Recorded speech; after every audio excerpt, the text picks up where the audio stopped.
Não vou começar uma série nova hoje,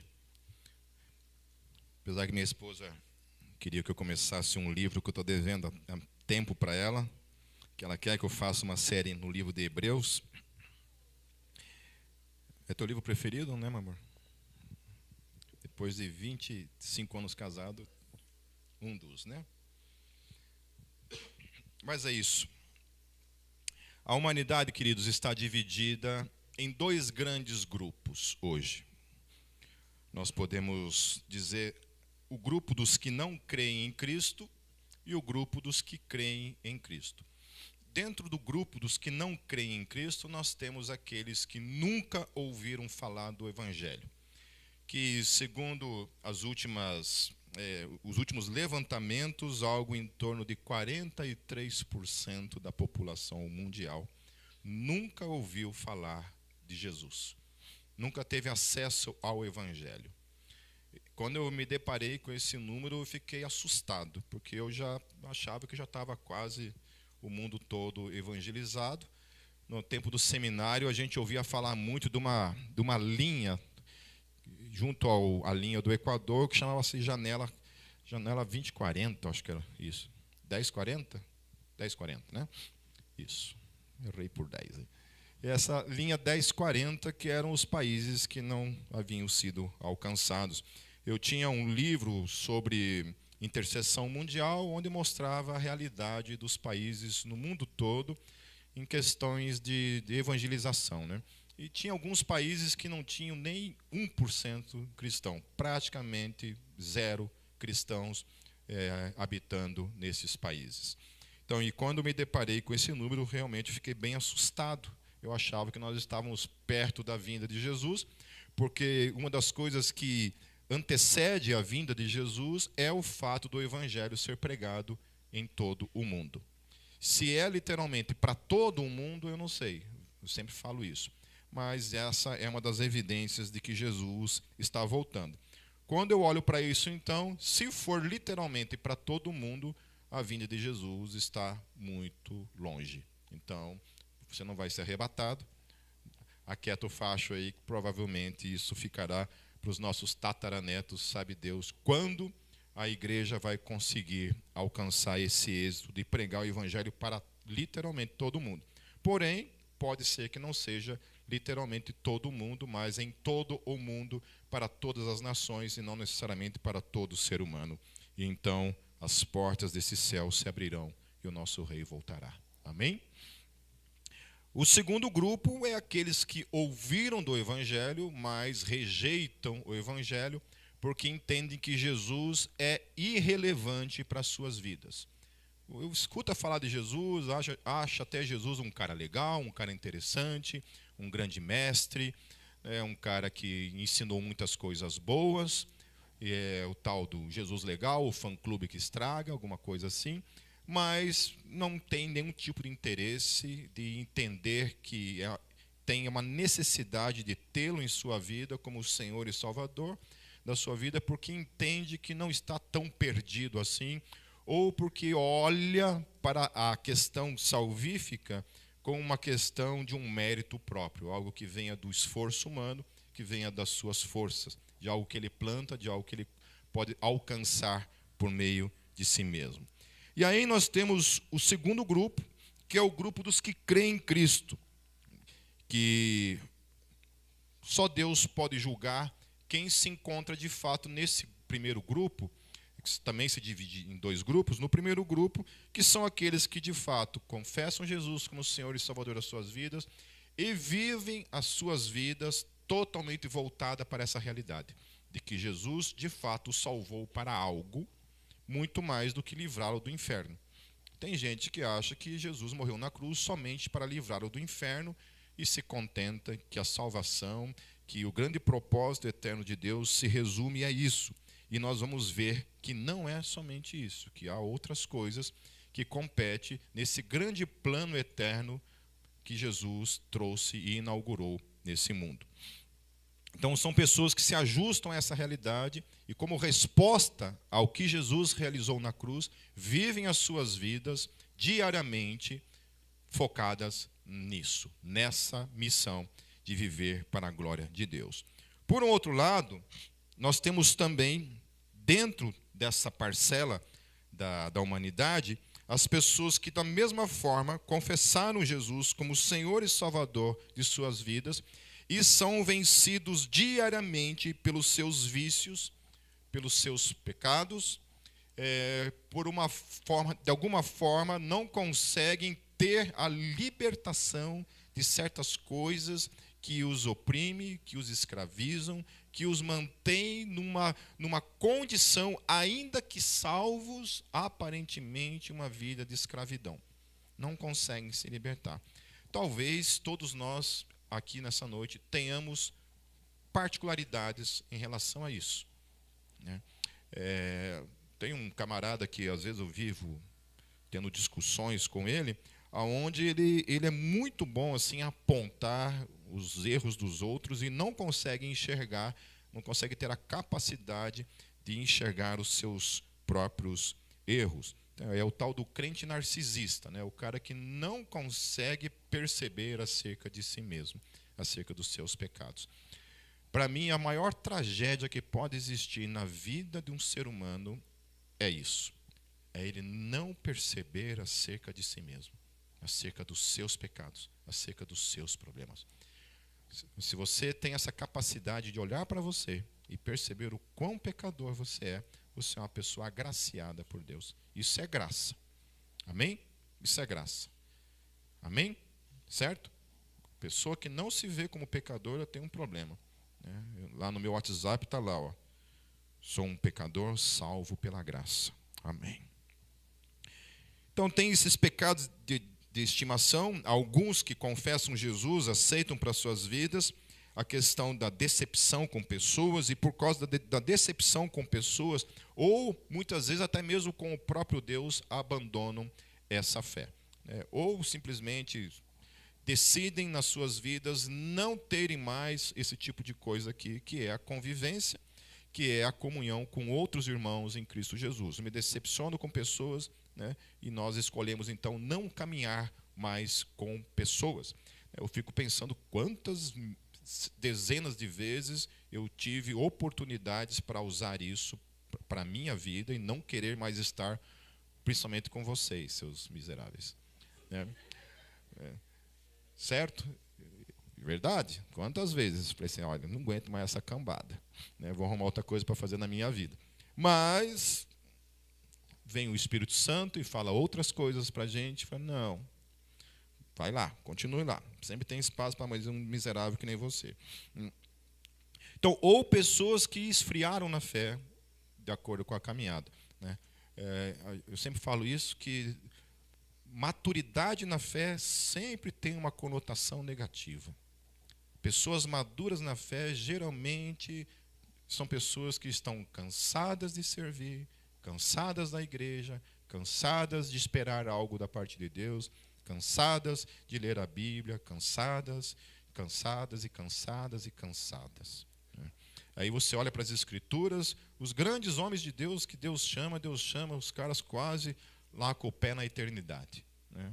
Como foi o caso de Moisés, o caso de Abraão, o caso de Noé e tantos outros. Noé tinha 500 anos de idade quando Deus o chamou. Naquele tempo ele era adolescente ainda, né? Os caras viviam 1000 anos, né? E a outra coisa também, que é característica disso, então, que nesse grupo de pessoas aceitam para suas vidas um tipo de vida infrutífera, onde não produz nenhum tipo de fruto. Então, nós temos essas duas parcelas dentro da fé cristã. Aqueles que vivem suas vidas, não aceitam para suas vidas uma vida de deserto, uma vida de sequidão, uma vida infrutífera, uma vida de não lutar, ao menos lutar diariamente contra os seus pecados, contra os seus vícios, contra um tipo de cristianismo de alienação.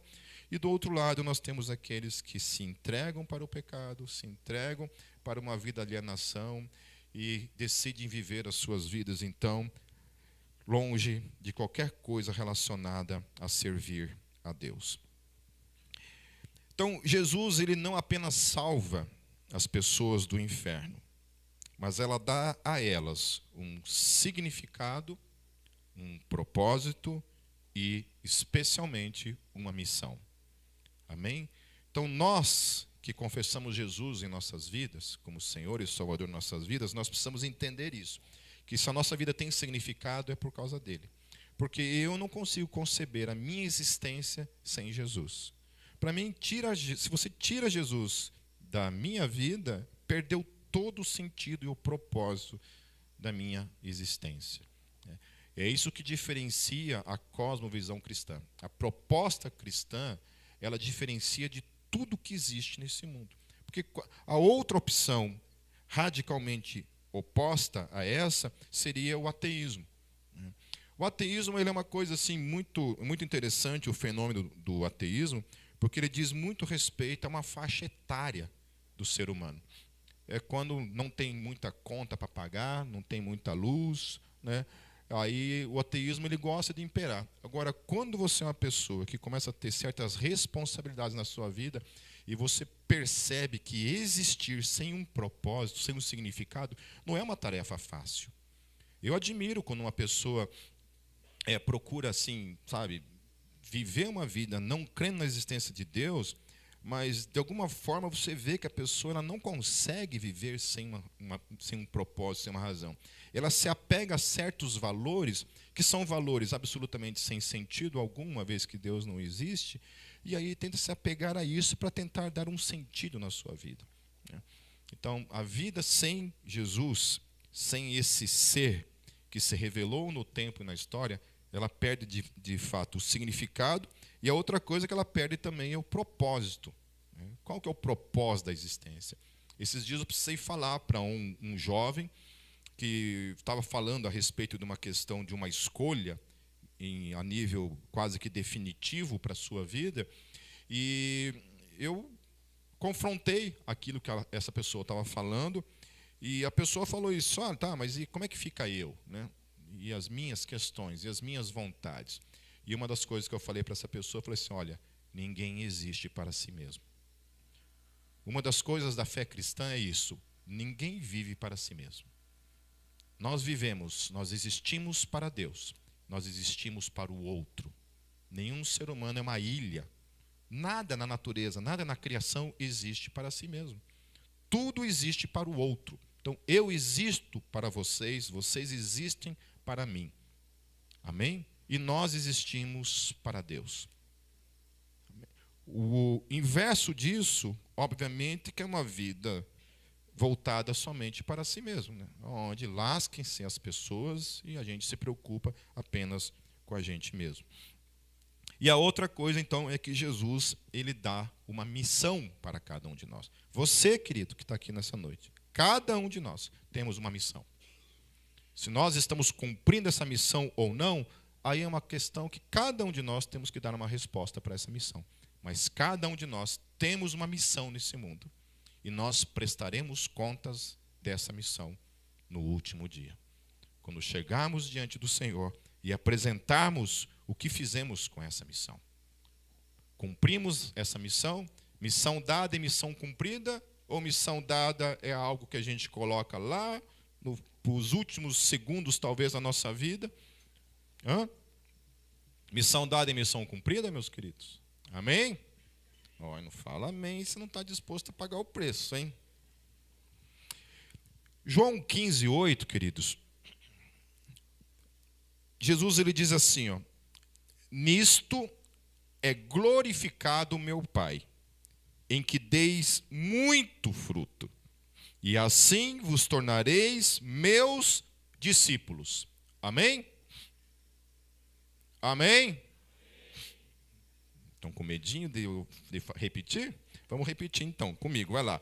Nisto é glorificado meu Pai, em que deis muito fruto, e assim vos tornareis meus discípulos. Amém? Então a gente vê nesse texto que se o Pai é glorificado, olha bem, se o Pai é glorificado por meio dos frutos que são produzidos em cada um de nós, isso implica que quando eu como um filho de Deus, como um cristão, como um servo do Senhor, não produzo frutos, o Pai deixa de ser glorificado.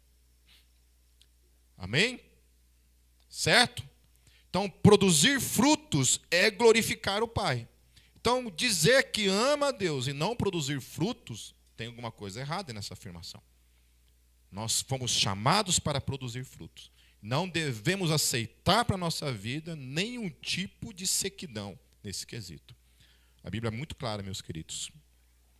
Toda árvore que não produz fruto é cortada e lançada no fogo. Vocês acham que isso é para quem?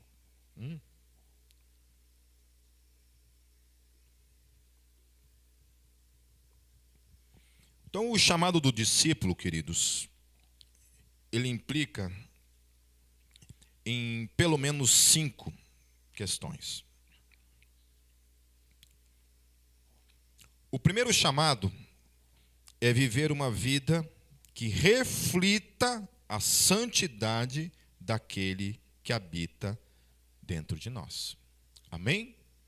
Primeira questão é isso. Nós precisamos refletir na nossa vida uma vida de santidade. Nós somos chamados de santos não por um acaso. Nós somos chamados de santos porque nós fomos separados por esse Deus santo que colocou dentro de nós a sua santidade e a nossa conduta deve ser, então, uma conduta santa. Por isso que aceitar o pecado como uma questão comum na nossa vida em nada condiz com o Evangelho.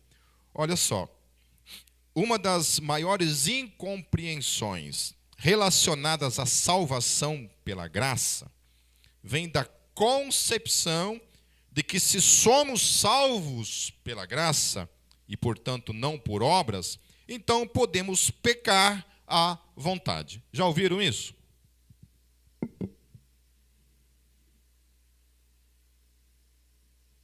Alguém já ouviu isso, ou pensou isso, pelo menos? De que se somos salvos pela graça, por que não pecar, então? Não vem de obras, então nada daquilo que eu faço ou deixo de fazer fará alguma diferença. Está certo esse pensamento? É interessante que esse pensamento já há 2000 anos atrás já foi colocado em questão.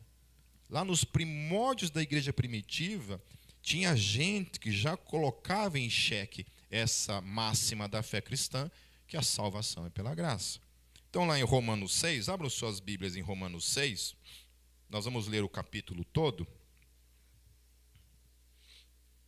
Romanos capítulo 6.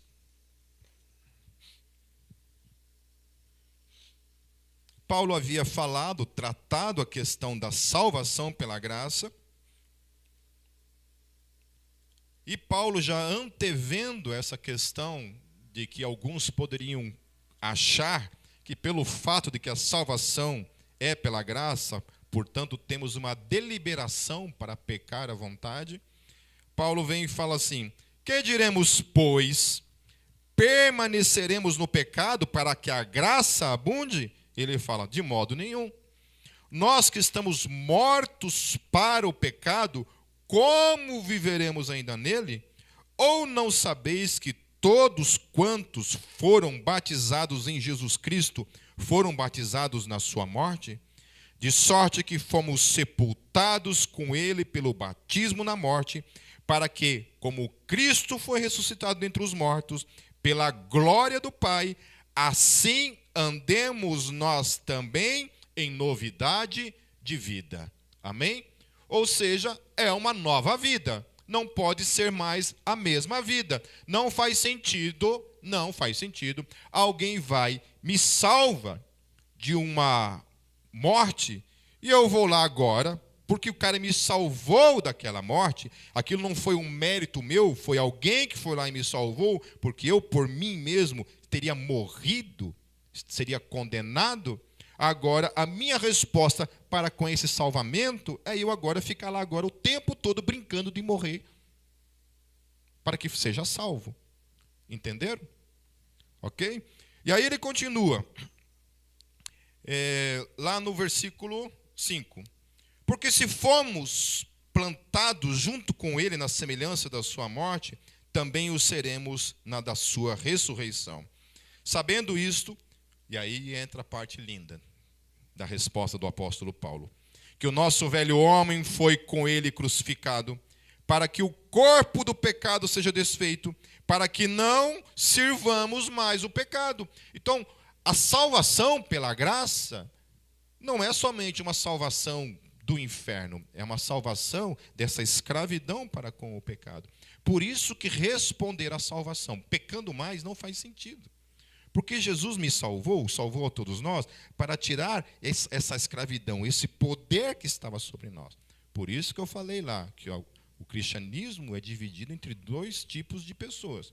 Aqueles que dão uma resposta para com a salvação, vivendo uma vida de santificação e outros fatores que envolvem. Por um outro lado, existe aqueles que não estão nem aí para isso. Que isso não diz respeito a eles, somente aos outros. Versículo 7, porque aquele que está morto está justificado do pecado. Ora, se já morremos com Cristo, cremos que também com ele viveremos.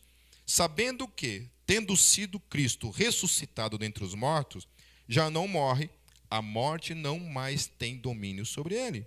Pois quanto a ter morrido, de uma vez morreu para o pecado, mas quanto a viver, vive para Deus. Repita comigo, querido. Fala assim, eu estou morto para o pecado. Amém? Amém? Quem está morto para o pecado não se sujeita mais a ele. Fuja dele. Fuja dele em nome de Jesus.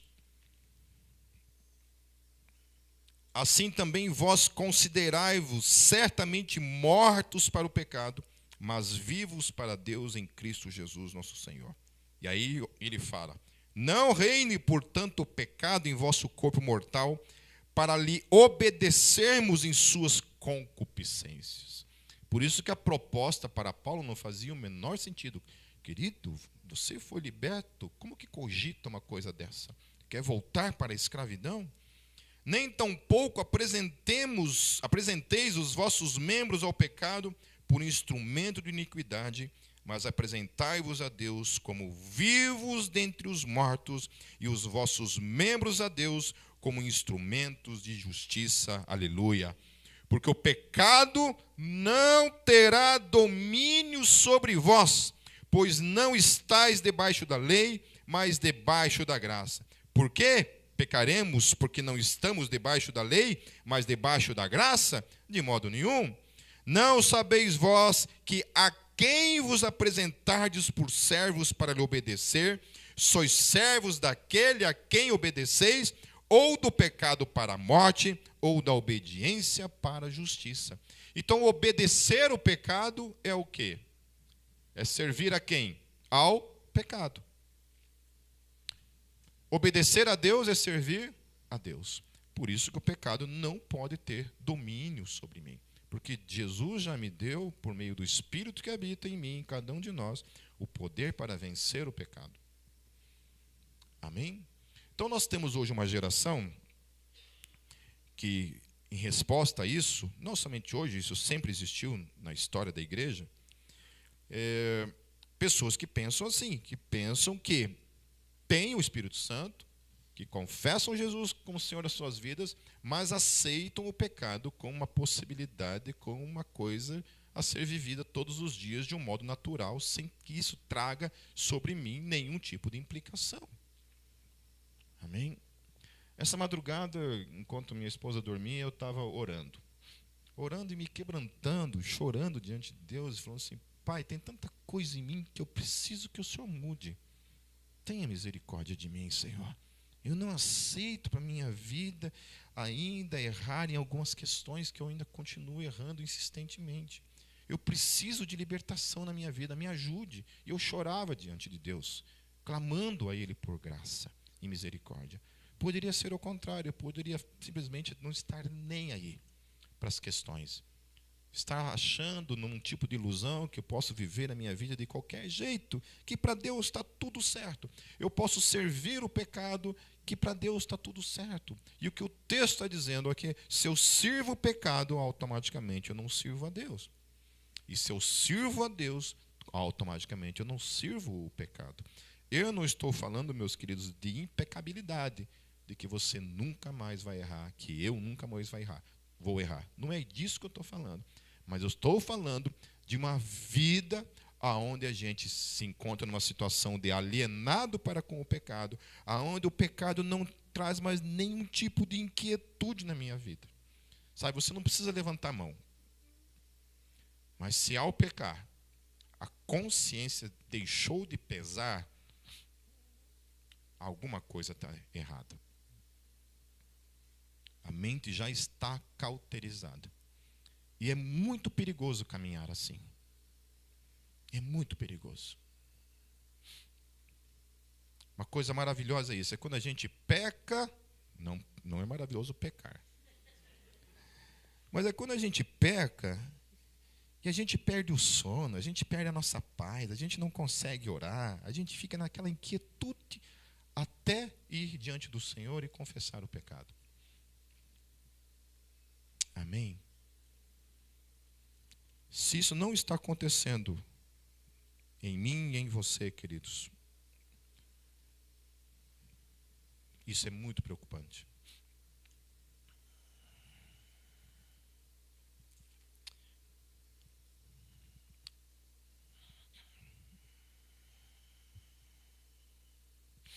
E aí, quando a gente pensa nessa questão do pecado, e aí é a segunda questão que eu quero tratar a respeito do chamado do discípulo. Então, a primeira questão ligada ao chamado do discípulo é viver uma vida de santificação. Amém? Esse é o meu e o teu primeiro chamado. Viver uma vida de santificação. De dizer não para o pecado. Renunciar ao pecado em nossas vidas. E servirmos ao Deus Santo. Porque Ele é santo, santo, santo. E Ele habita em cada um de nós. Amém? Amém? E a segunda coisa é que a gente muitas vezes pensa que a santificação é somente essa questão ligada a não cometer pecados ou coisas desse tipo. Então, pecado está muito ligado, muitas vezes, a fazer coisas imorais, né? Coisas erradas, digamos assim. Né? Mas, queridos, pecado também é deixar de fazer aquilo que Deus ordenou fazer. Então, pecado tem a gente fazer as coisas que Deus falou, não faça, e a gente vai e faz, isso é pecado. E pecado também é quando Deus fala, faça, e a gente não faz, também é pecado. Amém? Também é pecado. Certo? Então, para aqueles que acham que a graça é uma vida fácil, não é. Nunca foi. C.S. Lewis, ele fala isso, né?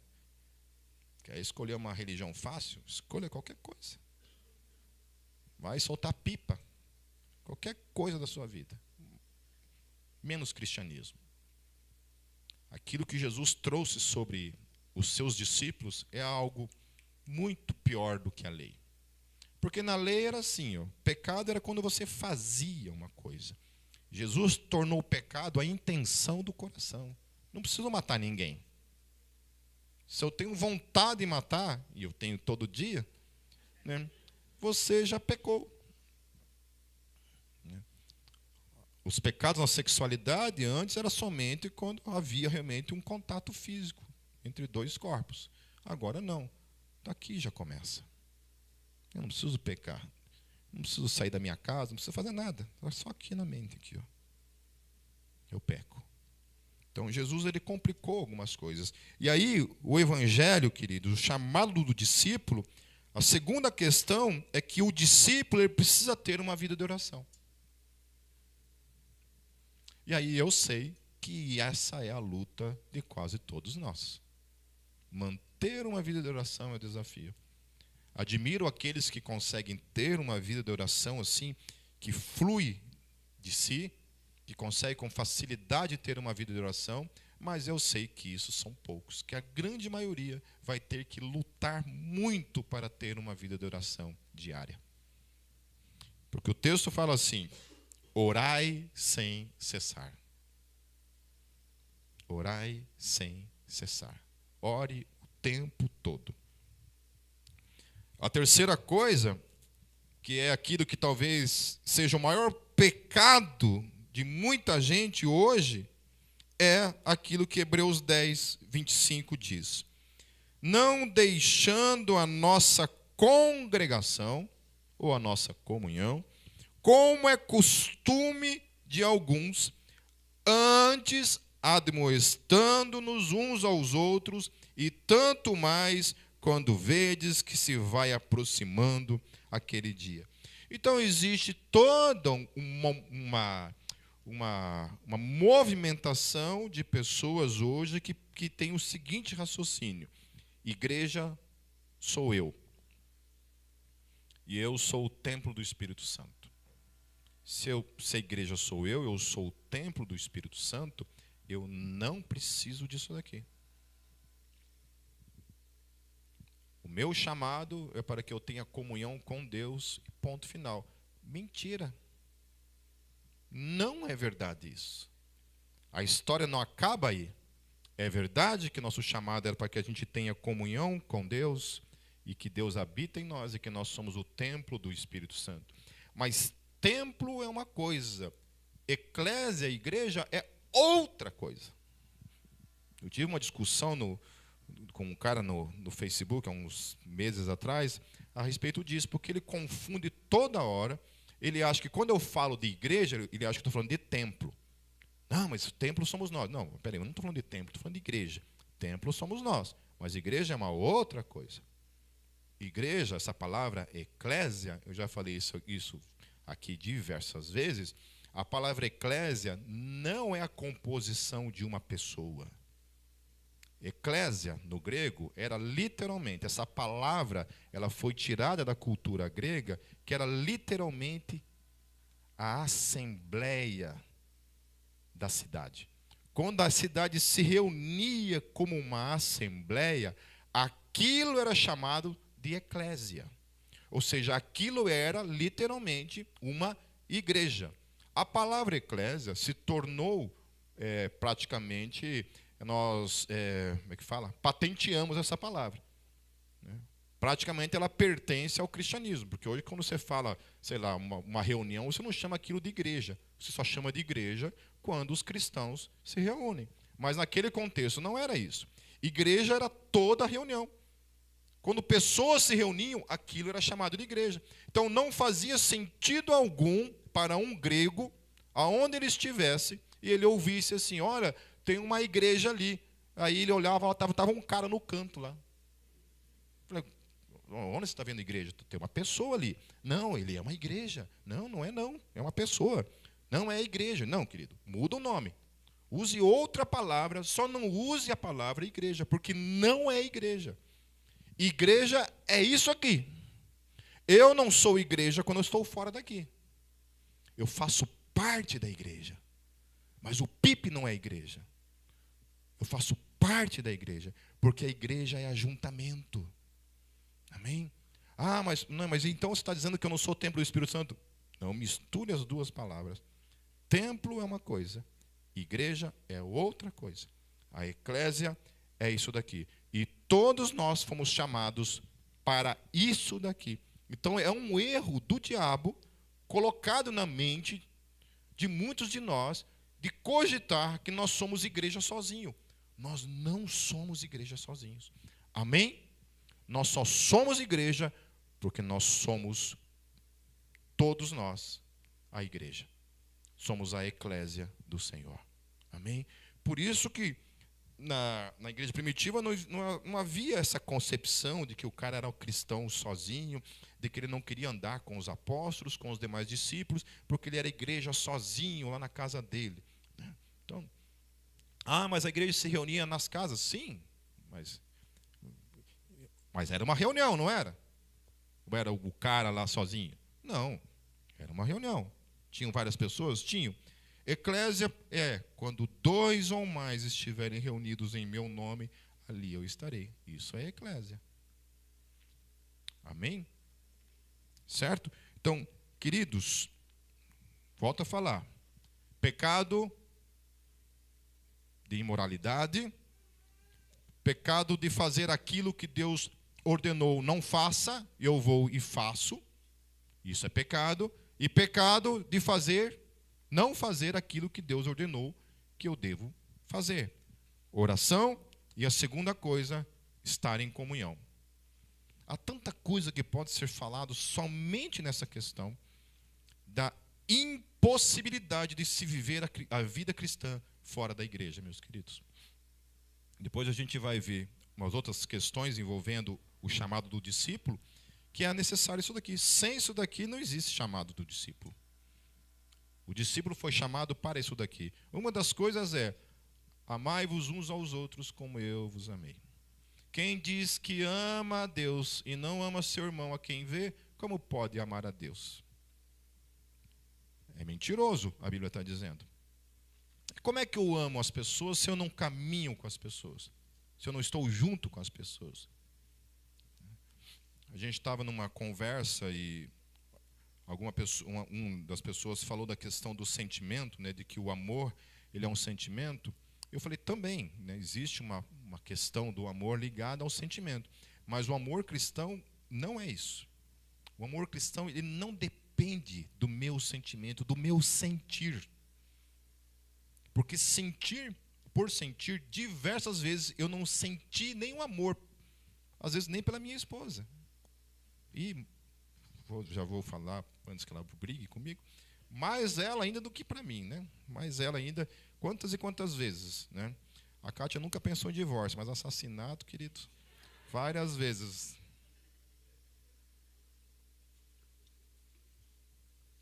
Então, é necessário, o exercício do amor cristão só é possível aqui, queridos.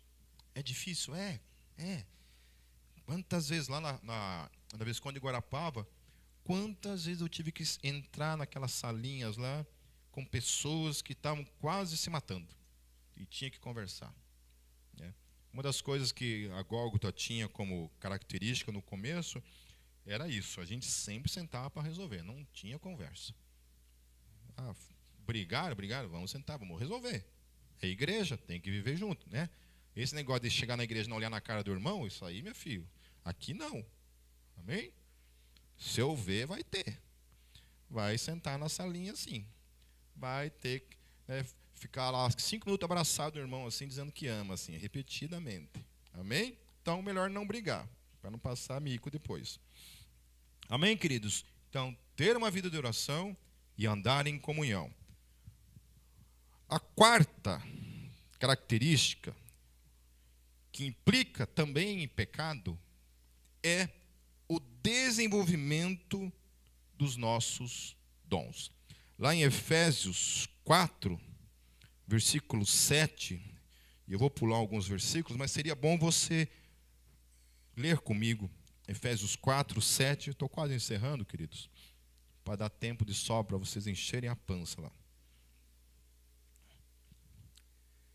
Diz assim, no versículo 7, mas a graça foi dada a cada um de nós segundo a medida do dom de Cristo. Amém? Então, a graça, junto com a graça, veio algo junto aí. Não é só salvação, não.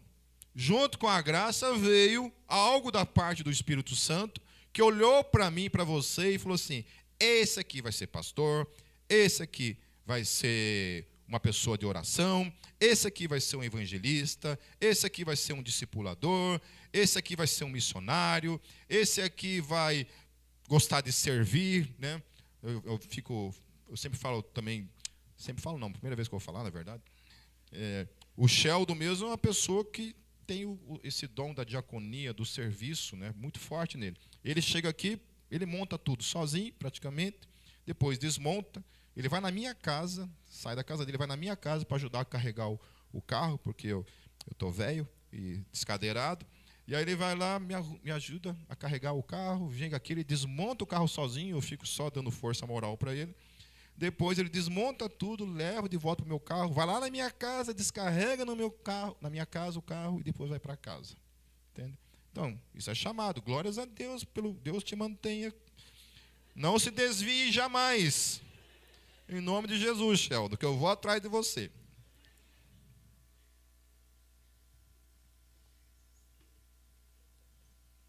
Então, a cada um, Deus deu um dom, querido. Cada um de nós, Deus deu um dom. E aí, Paulo continua dizendo assim, no versículo 11. E ele mesmo deu uns para apóstolos, outros para profetas, outros para evangelistas e outros para pastores e mestres. E aí, olha o propósito pelo qual Deus distribuiu a cada um de nós o seu dom, querendo o aperfeiçoamento dos santos para a obra do ministério, para a edificação do corpo de Cristo, até que todos cheguemos à unidade da fé e ao conhecimento do Filho de Deus, ao homem perfeito, à medida da estatura completa de Cristo, para que não sejamos mais meninos inconstantes, levados em roda por todo o vento de doutrina, pelo engano dos homens que com astúcia enganam fraudulosamente. Amém? Então, o propósito desses dons que ele deu para cada um, e nunca foi mérito, nunca Deus olhou para a minha vida e falou assim, nossa, o Pipe é o cara. Apesar que eu concordaria com ele. O Pipe é o cara, esse é o cara certo para essa tarefa. Não, queridos. Eu não sei se foi sorte, foi azar, mas ele olhou e falou assim, esse cara. E aí, uma coisa linda em Deus é que... Amém? Amém? Então assim, eu sou um missionário, mas eu odeio pessoas. Tem coisa errada aí. E o meu chamado é para cuidar de crianças, mas diabrada. Eu dei uma de Brunello agora, inventei essa palavra. Certo? Então, junto com o chamado, vem a capacitação para isso. O chamado de mestre, geralmente, pessoas que têm o chamado de mestre vão gostar de ler, vão gostar de estudar, vão quebrar a cabeça mesmo, tentando entender, resolver as questões da fé, as questões da Bíblia, da teologia, da filosofia, para que então possa trazer para a igreja tudo mastigadinho, né, para os banguela aí, só chegar lá na mamadeira, né, e tomar tudo prontinho. Certo? Então, não operar esse dom, querido, implica num tipo de pecado. Amém? Porque um dia, eu estarei diante do Rei, você estará diante do Rei, com todos os seus dons e talentos, e nós teremos que prestar contas o que nós fizemos com ele. E não teremos nenhum tipo de desculpa. Nenhum tipo de desculpa. E a quinta e última tarefa, missão do discípulo, se encontra lá em Mateus 28, 19 e 20, que diz assim: portanto, ide, fazei discípulos de todas as nações, batizando-os em nome do Pai e do Filho e do Espírito Santo, ensinando-os a guardar todas as coisas que eu vos tenho mandado. E eis que eu estou convosco todos os dias, até a consumação dos séculos. Amém. Olha que coisa poderosa que muitas vezes a gente ignora no texto.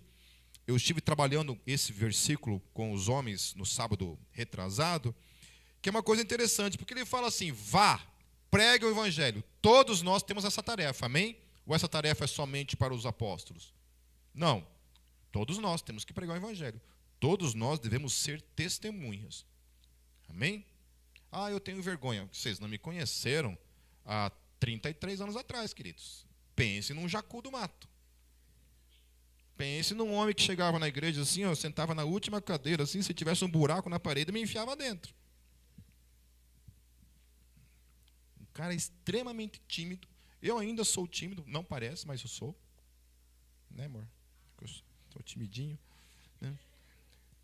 E, cara, primeira vez que eu fui para uma praça lá em Foz do Iguaçu, tinha tipo um calçadão lá, era uma quadra só, o calçadão, mas eu fui lá num sábado de manhã, eu sentei numa praça lá, o coração queimando do desejo de pregar o evangelho, porque aquilo tinha acontecido na minha vida, eu precisava compartilhar aquilo. E eu orei, falei assim, Senhor, Se você quer me usar nessa manhã, olha que eu fui bem pontual, hein? Falei, se o Senhor quer me usar nessa manhã, quando eu abrir os meus olhos agora, vai ter uma pessoa sentada no meu lado. E eu vou pregar o evangelho para ele. Uma pessoa extremamente, orando assim por dentro, falando assim, por favor, passa de mim esse cálice. Eu falei, em nome de Jesus, amém. Quando abri os meus olhos, adivinha? Estava lá o filho do diabo do meu lado, lá, esperando eu evangelizar ele. Aí eu falei, miserável, e agora? Né? E aí eu me apresentei, falei, bom dia, olha, nem sabia falar direito, não sabia o que dizer, tudo travava, gaguejava, e pum, quando viu, saiu. E apresentei o evangelho para esse cara. E ali, naquela manhã, eu preguei o evangelho para várias pessoas naquela rua.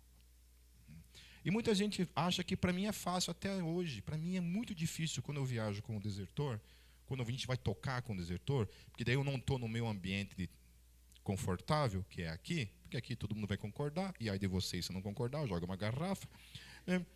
Mas quando eu estou com o desertor tocando nos botecos da vida, com as bandas seculares, com os punks que nos odeiam, entendeu? É eu que levo garrafada.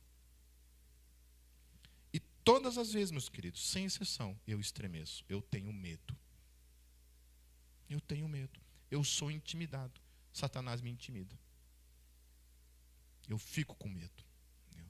Mas ainda assim, eu enfrento os meus medos e falo do evangelho. Então, assim, se essa é a desculpa que você quer se agarrar, que você tem vergonha, você é tímido, esquece. Se não valeu para mim, para você também não vale. Pode descartar, pode jogar fora essa possibilidade, queridos. Pode descartar.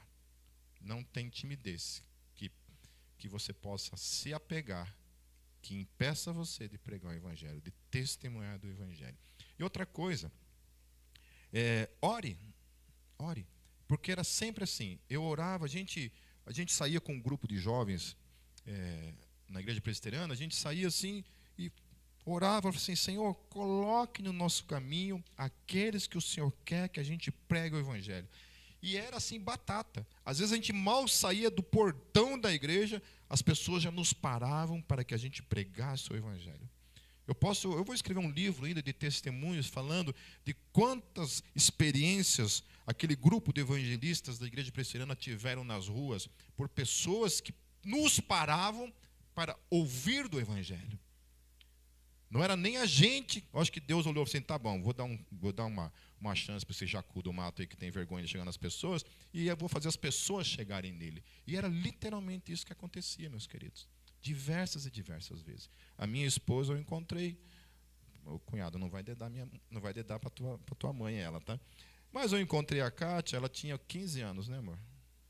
15 anos. Eu estava fazendo evangelismo num bar lá em Foz do Iguaçu, e ela estava sentada assim no meio-fio, trêbada. Nem bêbada. Bêbada ela estava 2 horas atrás. Ali ela já estava trêbada. E eu fiquei ali pregando o evangelho para os amigos dela, né, para o namorado dela, miserável. E pregando o evangelho para ela. Fiquei ali. E ela fala depois que quando ela me olhou assim, lindão, né, eu estava com a camiseta assim, escrito Messiah, né? Naquela época eu já tinha o cabelo comprido, tudo de preto. Eu falei, meu Deus, quem que esse cara louco aqui no meio dessa gente aqui, falando de Jesus, falando de Deus, entende?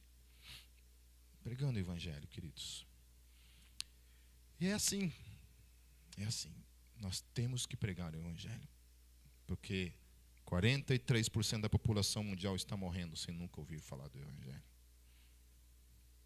Essa é a nossa tarefa como cristão. Pregar o evangelho, compartilhar aquilo que ele fez na nossa vida, porque é isso que se resume o evangelho. Compartilhar aquilo que Jesus fez. O que ele fez por mim naquele dia? Eu não posso guardar isso para mim. E não pregar o evangelho consiste também num erro, num pecado. Amém? Amém? Então, eu posso testemunhar para vocês, isso todos os meus amigos de Foz do Iguaçu, todos os meus amigos punks, headbangers, Até pagodeiro sobrou lá também, né? Para todos eles eu preguei o evangelho. Todos, sem exceção. Eu sentei, uma vez a gente levou Ratos de Porão para tocar lá em Foz do Iguaçu. Eu estava sentado num restaurante almoçando com o João Gordo, João, Jabá e Espaguete. Não, já era o outro baterista já. Com eles ali, ó. E eu preguei o evangelho para eles ali, ó. Com o pessoal do Cólera, Redson. O Redson, que era o vocalista do Cólera, também. O Redson ficou na minha casa durante um mês. Durante um mês eu preguei o evangelho para o Redson. As minhas mãos estão limpas diante de Deus, da minha responsabilidade de pregar o evangelho. Em que grupo nós nos encontramos, queridos? Nesse grupo que está disposto até o último dia da sua vida viver uma vida em resposta ao amor de Deus, vivendo uma vida de santificação, uma vida de oração, uma vida de comunhão, de amor de uns para com os outros, uma vida de serviço de uns para com os outros e uma vida de testemunho daquilo que Jesus fez em sua vida.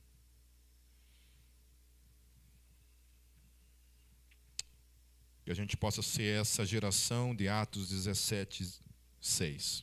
Que onde as plantas dos teus pés chegarem, meus queridos, as pessoas possam dizer: estes que têm transformado o mundo chegaram aqui. Aleluia. Para viver isso, nós precisamos, de fato, encarnar a máxima da fé cristã em Gálatas 2:20. Eu gostaria de encerrar o culto, que nós repetíssemos todos juntos. Já estou crucificado com Cristo, repita. E vivo não mais eu, mas Cristo vive em mim. E a vida que agora vivo na carne, vivo-a pela fé do Filho de Deus, o qual me amou e se entregou a si mesmo por mim. Amém. Senhor Jesus,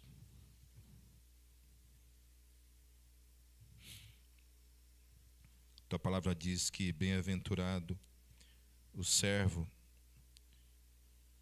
que quando o Senhor voltar, o encontre servindo. Tua palavra fala: seguir a paz com todos e a santificação, sem a qual ninguém verá o Senhor. Tem misericórdia da tua igreja, Senhor. Tem misericórdia de mim, Senhor.